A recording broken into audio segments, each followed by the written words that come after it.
Yo, this is a completely different type of video. I've never done like little anime recaps before, but this is gonna be the first, bro. The anime that I'm gonna talk about today is gonna be called Look Back. It's a movie from 2024 by Mr. Fujimoto, so you should already know which direction this is going. If you know Fujimoto, this guy has an incredible track record of just running shit down, bro. Bro, if you think Cyberpunk is bad, then oh my god, don't even step in the domain of Fujimoto, bro. I'm telling you right now, man. Alright, so the movie starts off with Fujino drawing. Low-key, I have no script for this, so I'm just going straight off of like the dome. So chill on me, bro. So she's essentially drawing like these little snippets for her school newspaper. Mind you, she's also in 4th grade, so that's very important, bro.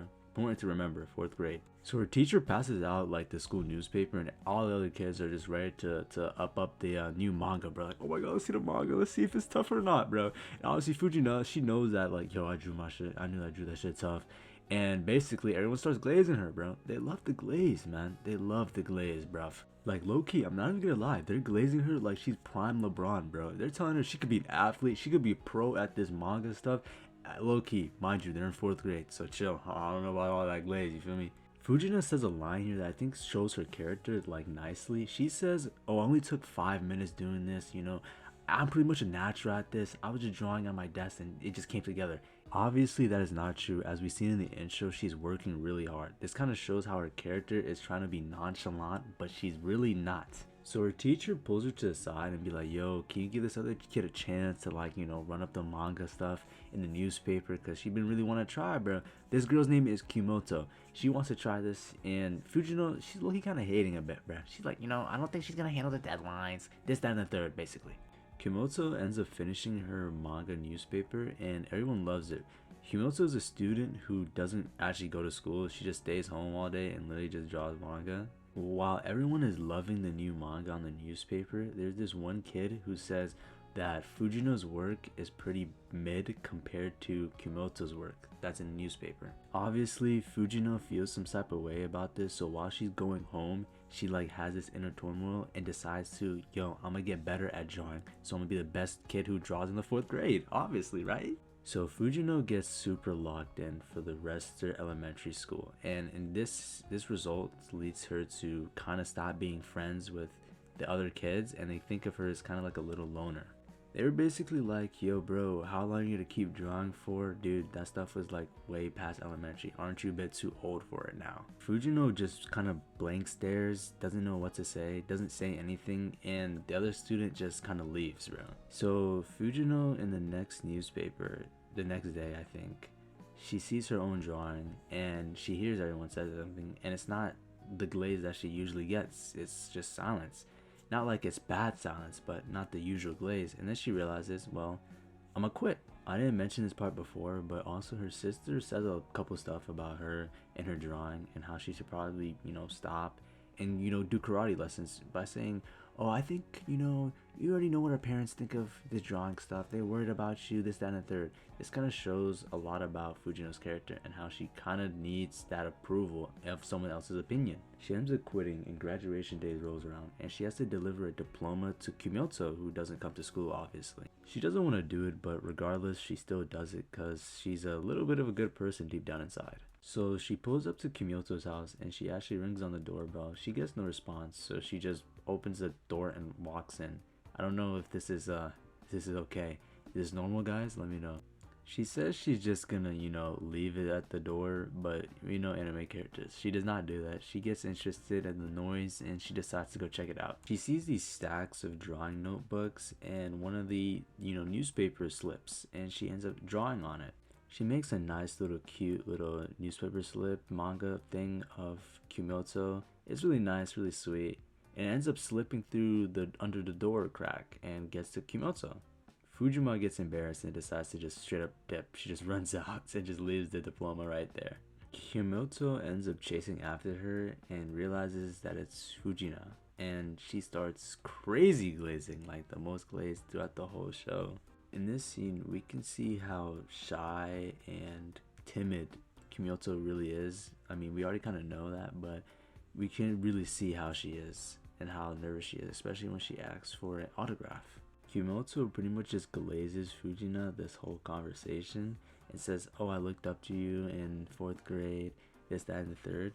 And Fujina really likes hearing this, and the next thing you know, she starts lying and how she says she's working for a new manga, which we know damn well she's not working for, bro. Kyomoto asks to see it, and obviously Fujino doesn't have it, so she says, "Oh, it's all in my head, and I'm just, working out the basics. I pretty much have it all done in my head. I just need to write it down on paper." Fujino says that she's gonna show it to her once it's all done. It ends up starting to rain, so Fujino starts to head home, and this scene, I really like it a lot because it shows that Fujina really likes the approval slash opinion of other people when it comes down to her manga. And I'm not saying that as like a negative thing, it's more of a positive thing because in this movie you don't really see a lot of verbal feelings when it comes down to Fujina, but she definitely has her own selfish desires as you see later on in the movie. They end up working together on this one-shot manga. It has like 45 pages or so, and the editor actually really likes it, bro. And for them being at a young age, he's very impressed by them. So Fujina gets paid, and Fujina decides to say, "I'll take you on a little date, little fine shit. Let me chill, bro." But she takes it. They end up hanging out. They go into town and they ball out, bro. It's a super wholesome moment. You really gotta watch the movie yourself. You feel me? Like, it's so beautiful, bro. It got so beautiful. Fujina and Kyomoto end up taking the train, and Kyomoto ends up talking about how she's super grateful that she was able to go out of her room today. And honestly, me talking about it does not do enough justice, so I'm just gonna play the clip. I'm so glad I was able to leave my room today. Huh? Because I wanted to, but also the thought of it was pretty scary. I couldn't deal with people. That's why I stopped going to school years ago. But today, I had so much fun going on adventures with you. I started to draw because I was home all by myself and there was nothing else for me to do. But now I'm glad that I took it up. I'm grateful. Fujino, thank you for getting me out of my room. Thank me with 5,000 yen. Huh? Kidding. While watching this scene, I realized this is the climax, and we're about to hit the conflict. And I'm really sad that this went the way that it did, bro. Man, I'm really holding back tears while I'm making this video. We get this really sweet montage of them and their one-shots and how they're exploring and having just a genuine fun and good time. It's just so sweet. How I interpret this scene is Kyomoto is not being able to catch up to Fujina, and the distance between them is getting bigger and bigger, and I feel like she cannot close that gap.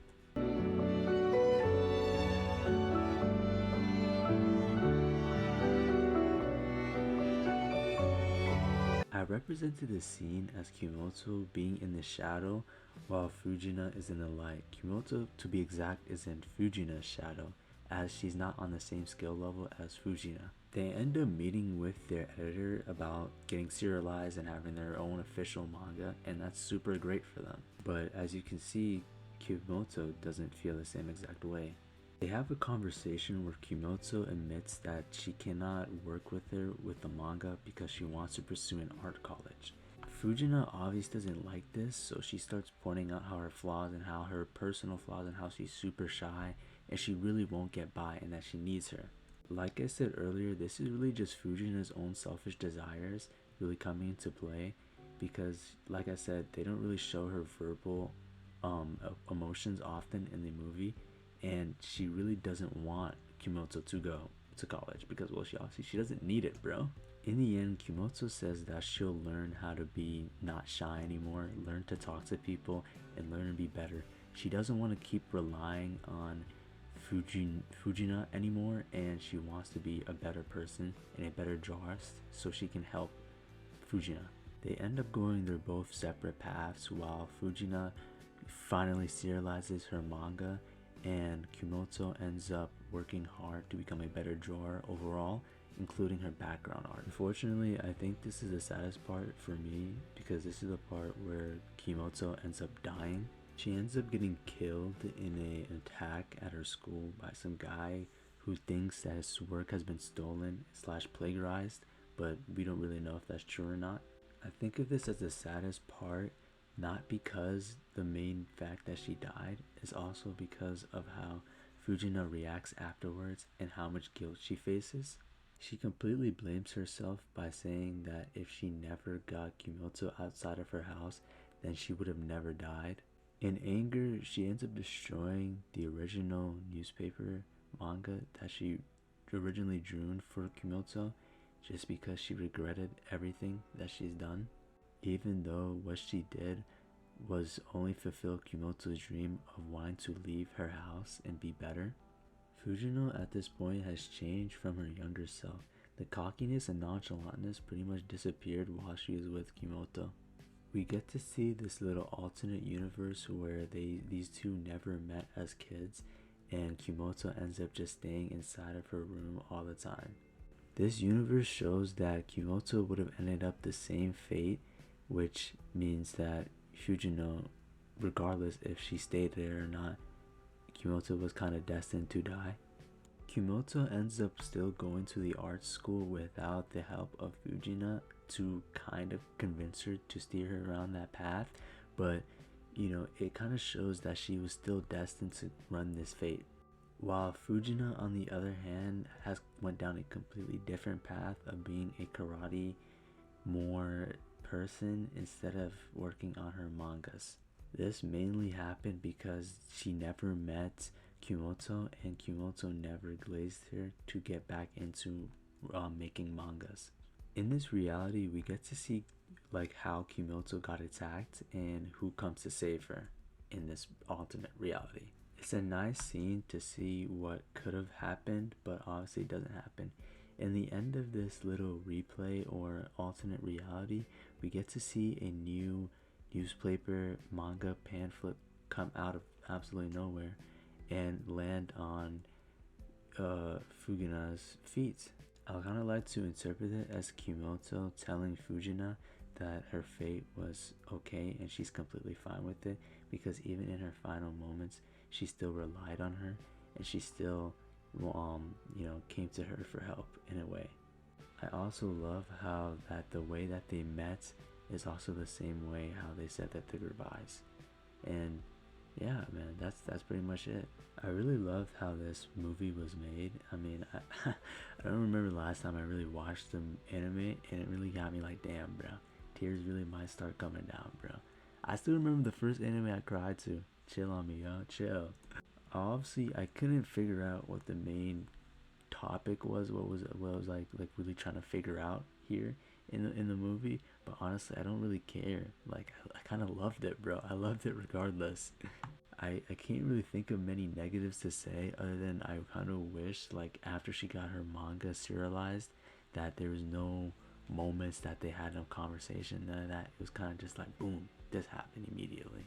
I really want to hear how you guys interpret this movie, and even if you even guys watch this movie. If you guys haven't watched it, I'm obviously suggesting it to you like right now. It's a beautiful movie, and I just love every moment of it. And yeah, I've never done anything like this. Usually I'm like sticking to Marvel Rivals with the side commentary videos here and there, but this one, it was just something I feel like I really had to like mention and get out there, bro, because it's something that really just it just shook me, bro.